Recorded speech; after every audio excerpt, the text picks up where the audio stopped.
Hello, and welcome to Wigs, Pigs, and Pantyhose. I'm your host, Amber B., and I'm so glad you're here. I'm starting this special series today on Designing Women, the adored sitcom from the 1980s and early 1990s that filled our living rooms with charm, humor, and a ton of sass. So Designing Women ran from 1986 to 1993. It was created by the great Linda Bloodworth Thomason. She is an American writer, director, and television producer. She is best known for creating Designing Women, but she also created the show Evening Shade. In a time when many TV series still portrayed women in traditional roles, Bloodworth Thomason had a dedication to showcasing strong, autonomous women, and that was groundbreaking. Now, during the 80s, women were a key demographic for television networks, and TV programming would cater to them more during this time period. There were several trends that stood out, such as women in the 80s watched a mix of dramas, comedies, soap operas, and primetime shows. Popular shows during this time included The Cosby Show, Family Ties, The Golden Girls, Dynasty, and Dallas. Shows like The Facts of Life and Designing Women were particularly geared toward female audiences, and they explored issues like family dynamics, career ambitions, and friendships. There was also a rise in female-centric programming. The networks began to show and highlight strong, independent female characters. This probably dates back to shows like Mary Tyler Moore, so probably all of these shows descended from that. But in the 80s, you had Murphy Brown, Cagney and Lacey, and others that were examples of female-led shows that became iconic. This period also marked a shift in portrayals of women on TV from traditional roles to more empowered and complex characters. Now, daytime TV was still a major thing in the 1980s. I watched a lot of it as a kid, probably way too much. But shows like Young and the Restless, Days of Our Lives, Guiding Light, All My Children were insanely popular with female audiences. They became cultural staples and provided a serial drama with an emotional engagement and attachment. The 1980s were a time of increasing social change, and television reflected those shifts in gender roles, with women portraying professionals and bosses and, people navigating professional life. This reflected broader feminist movements, and it also reflected the growing number of women in the American workforce at the time. Marketing strategies often tied into themes of empowerment and independence appealed to women to not just be homemakers, but professionals and people that were active participants in society. So the 1980s really was a shift in the way women were portrayed on television. And I would say in shows like Designing Women and Golden Girls, women became portrayed in a much more complex manner. And it just kind of kept going. It snowballed into the 1990s.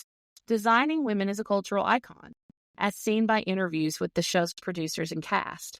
Viewers are still drawn to the show because of its comedy, strong female characters, and innovative situations. Designing Women found a pop culture reawakening and syndication on networks such as Lifetime. And that's where I watched it, mostly when I was a teenager.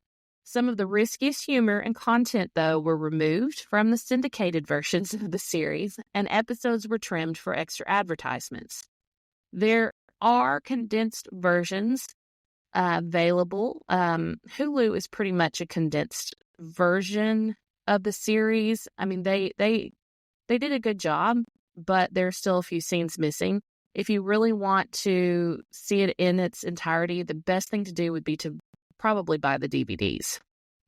So let's first take a look at the visionaries behind the show. As I said, the creator was Linda Bloodworth Thomason, who also worked as the producer.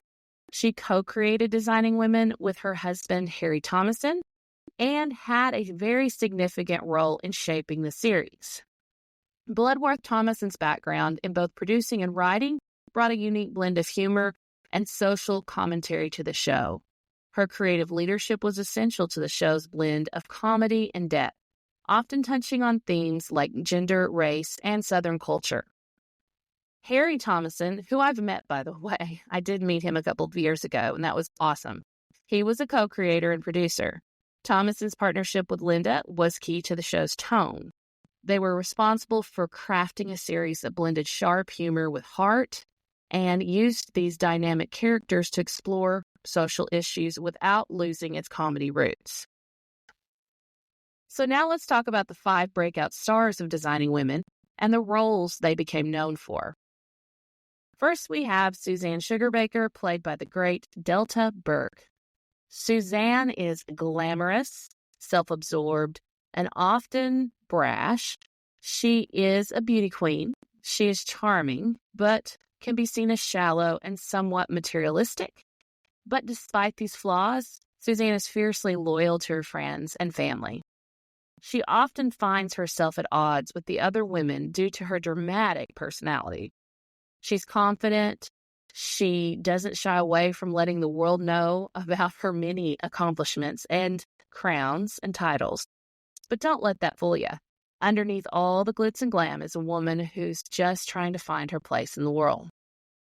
Delta's portrayal of the spoiled yet lovable beauty queen made Suzanne a standout character, and Delta Burke appeared in 118 episodes.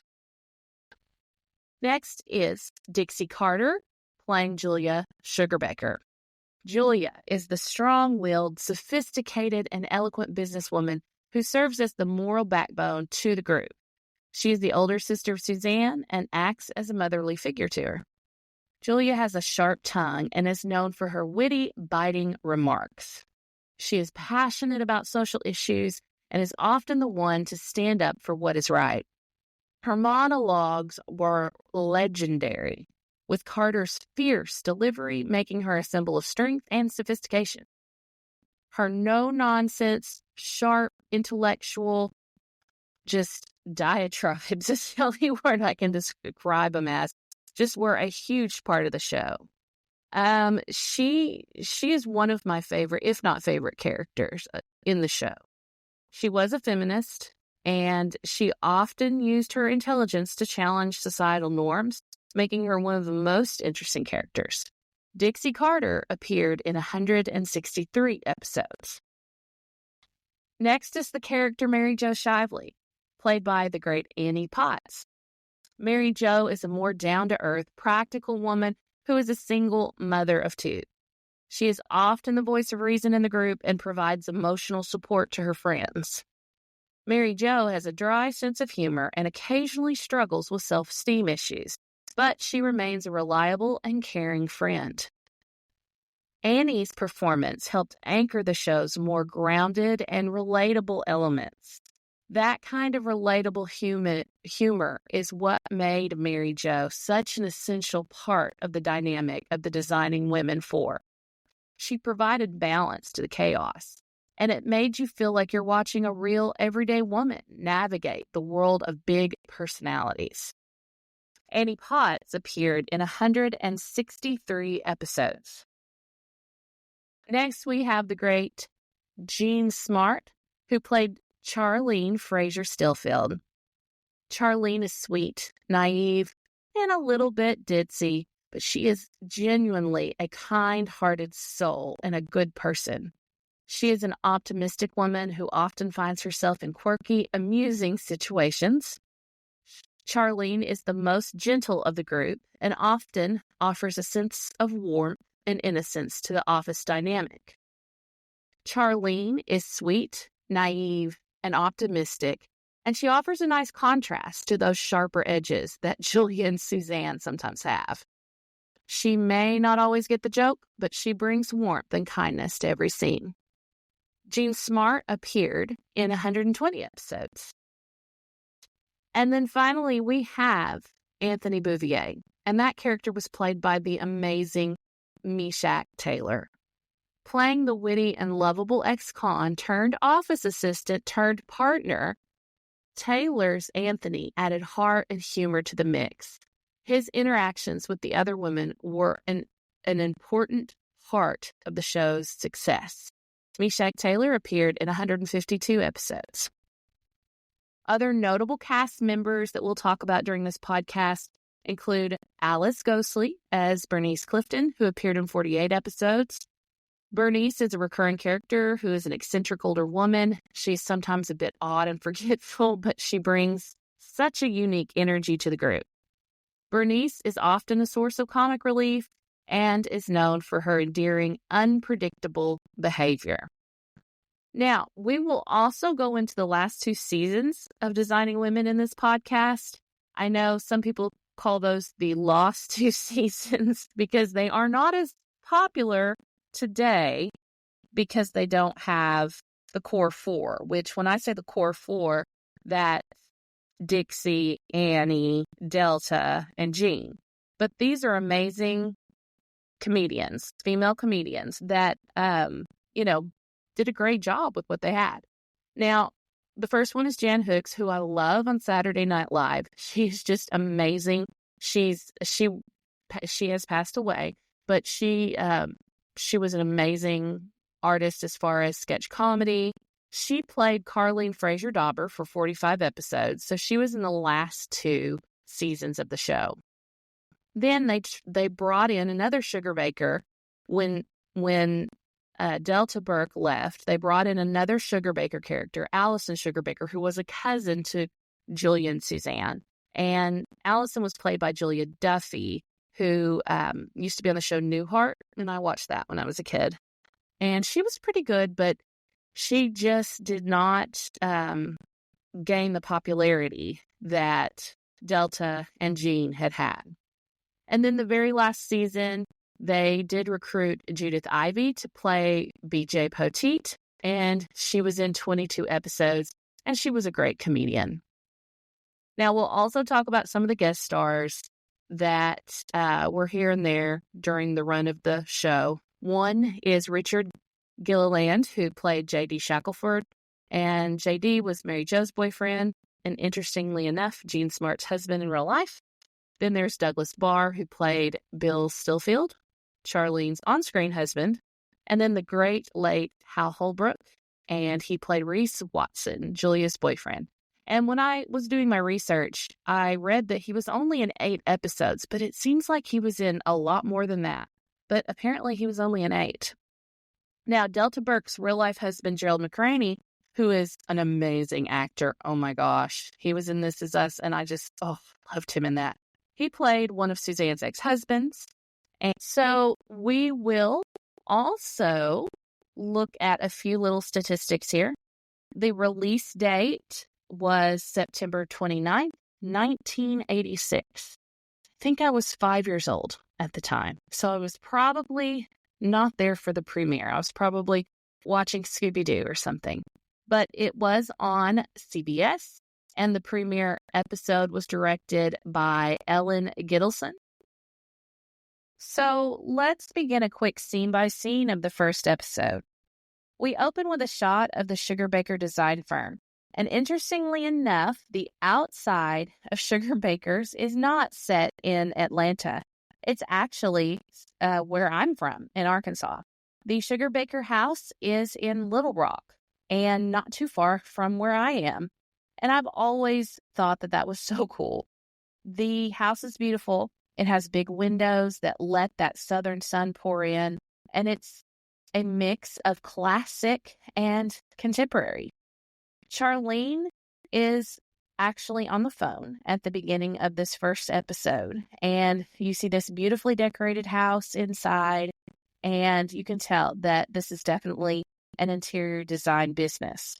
Charlene is on the phone discussing Naugahyde recliners. Now, I had to look up what Naugahyde is. It's actually a brand of artificial leather that is made of PVC coating on a knit fabric, and it's known for its durability, stain resistance, and fire resistance. This is not a commercial for Naugahyde. I was just very curious as to what that actually was. Now, this is not uncommon to begin an episode with Charlene on the telephone. In fact, many of the episodes do start like that.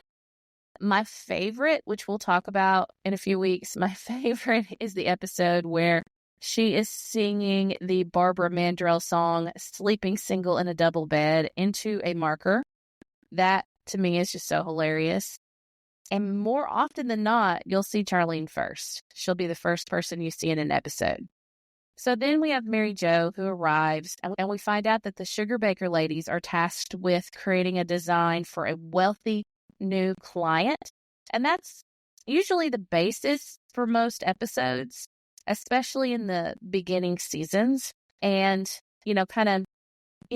towards season 3, season 4, it branches out a little bit. But in that first season especially, you see their clients as a big part of the show and the script itself.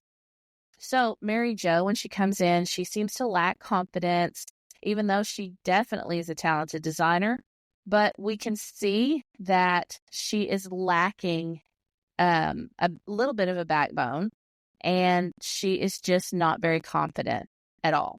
But thankfully, we see this confidence just build and build over the first season and the whole series, actually.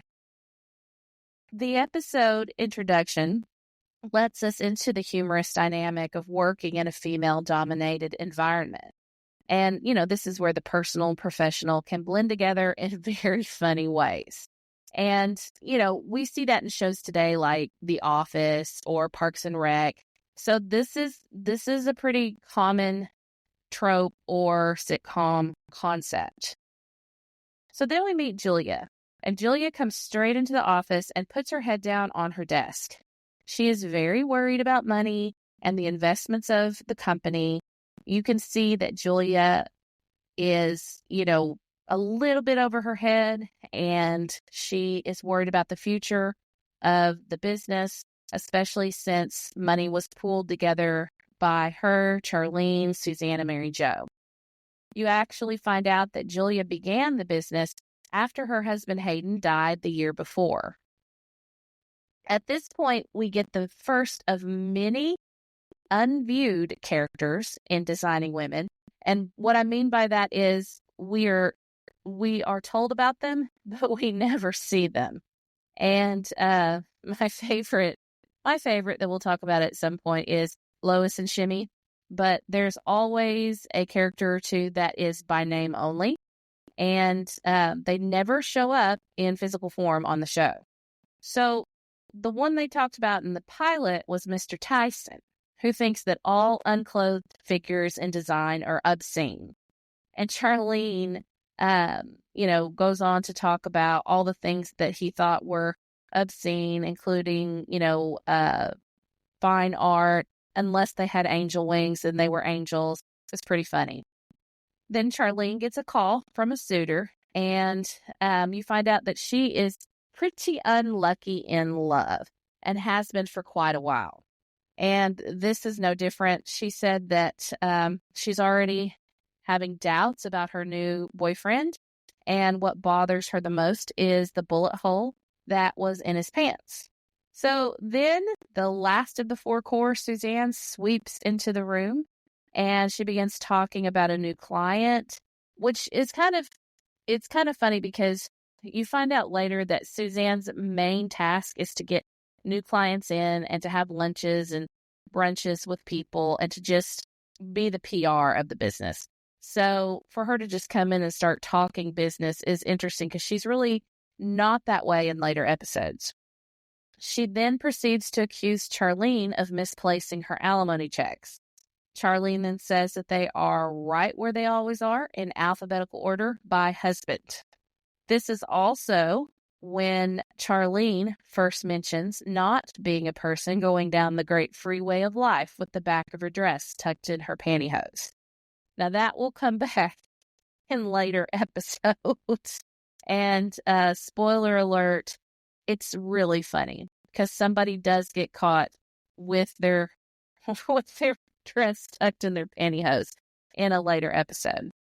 So the plot begins to move when Charlene then informs Suzanne that her regular OBGYN has retired. Upset over the thought of finding another, she asks for the number of Mary Jo's ex-husband, who is also an OBGYN. And actually, Mary Jo is the one that put him through medical school. There is suddenly a time jump, and I don't know. I think this is just the cut of the episode on Hulu, because that's where I watched this to kind of remember some of the details. But there is a sharp jump of 3 hours to Suzanne back at the business, back from the doctor's appointment. And not only has she seen Mary Jo's ex-husband, but they have decided to start dating. Then begins this classic scene, and you see some of these early rivalries between like Mary Jo and Suzanne appear. And then also, you see the dynamic between Julia and Suzanne really start to take shape. Now, I love this scene, and there is a lot of humor, and it's a little raunchy in this scene, and you'll have to I would play it on here, but I'm not sure if I can play things because of copyright and all that, but you just have to kind of see this scene to really get the feel of it. And so the next scene, they are at Tokyo Gardens, and they are having sushi, and, it's, again, another big time jump.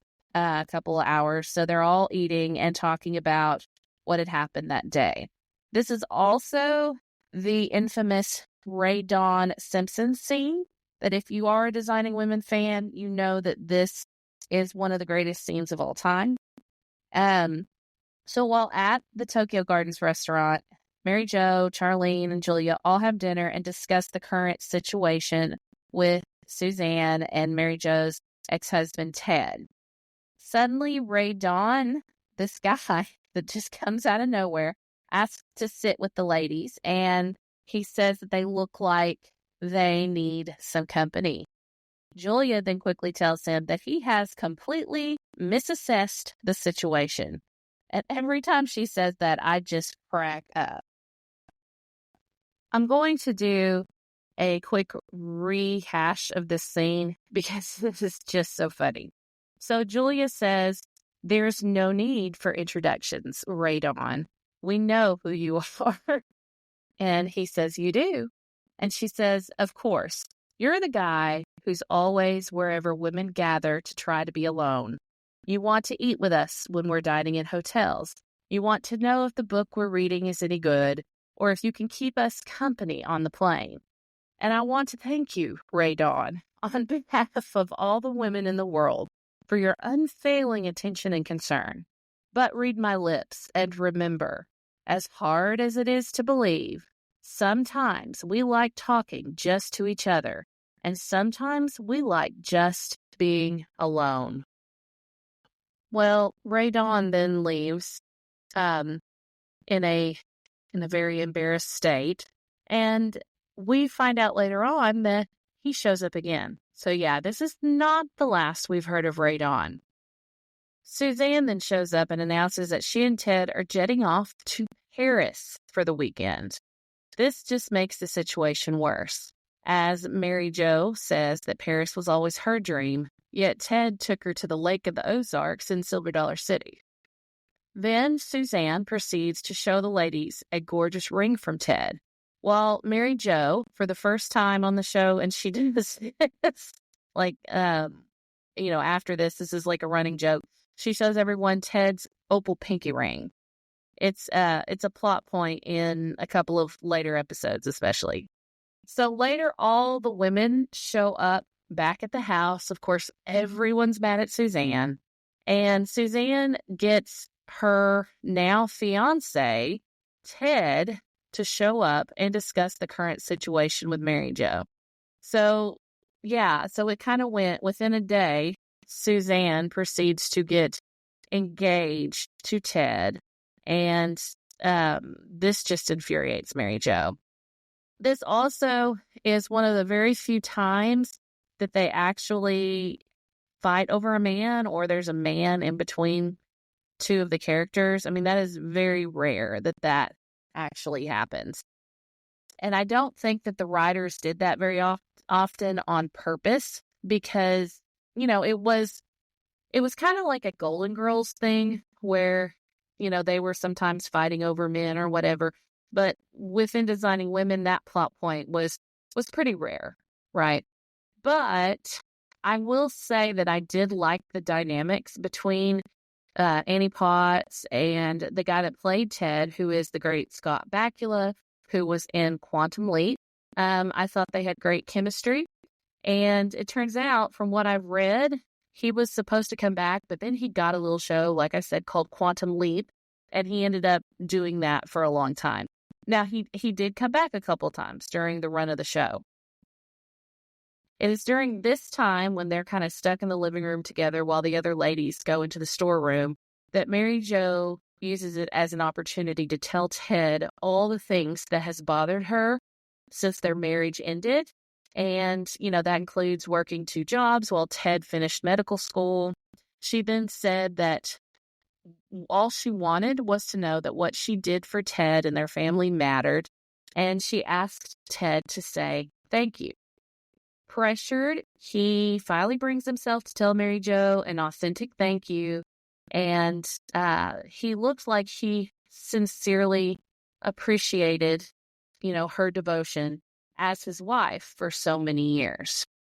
So then at the end of the episode, Mary Jo forgives Suzanne and Ted, who we later find out they break up very quickly after this day. And, they ended up not having as much in common as they thought. Really, this is, I think, for a good reason. I think it was a good decision on the writers' part to not have the Ted and Suzanne coupling keep going, because I think that overall it would have messed with the dynamics of the core 4. So Mary Jo ends the episode with complimenting all 3 of the ladies for, just being her friends and teammates. And she also calls Julia the best of the big-shouldered broads, which I think is amazing. And she tells them that it is an honor to be in debt with them. So that is the first episode. There's really not a whole lot going on. And like I said, there was a lot of time jumps, and it wasn't as tight of an episode as you would see very soon after. I mean, this was a pilot, and in the 1980s, the pilots weren't just amazing. So, it was probably about as good as any other top-rated show's pilot during that time period. And of course, with every episode, the show got better and better. So now let's do some quick episode trivia for episode 1. One really cool thing is in the first episode, the pilot episode, they're introduced backwards during the first few scenes. Whereas in the opening credits, you always see Delta first, then Dixie, then Annie, then Jean. Well, when you are introduced to them in the pilot, you see Charlene first, then Mary Jo, then Julia, and then Suzanne. So that's pretty cool. There are also 3 striking differences in this pilot that contrast with the rest of the series. So first, it's apparent that the episode was filmed on a lower grade 16 millimeter film rather than the 35 millimeter film that we see later. Also, the entrance foyer of Julia's house is different than on the rest of the series. Also, Charlene refers to Mary Jo as just Jo, which appears to be a nickname, but this never happens again. This is dropped after episode 1. So there are a few flaws and some inconsistencies in this episode as compared to the others, but pilot episodes are supposed to lay the foundation for building a strong and relatable show, which I think was the hallmark of Designing Women. So in summary, the pilot isn't perfect, but it was a perfect introduction to our Designing Women. It was still funny, it was sharp, and it set the stage for everything we'd come to love about the show. The characters already at this point in episode 1 seemed vibrant, the writing seemed strong, and there was a real sense of heart underneath all the humor. So if you're a fan of classic TV, Designing Women was one of those shows that still to this day, it stands the test of time. The pilot episode proved that these women weren't just designing beautiful homes, they were creating a legacy of their own. That's all for today's episode of Wigs, Pigs, and Pantyhose. Thank you for tuning in. Make sure to subscribe so you don't miss out on the future episodes. And if you've got thoughts on Designing Women or anything else that we've covered, please reach out to me on social media.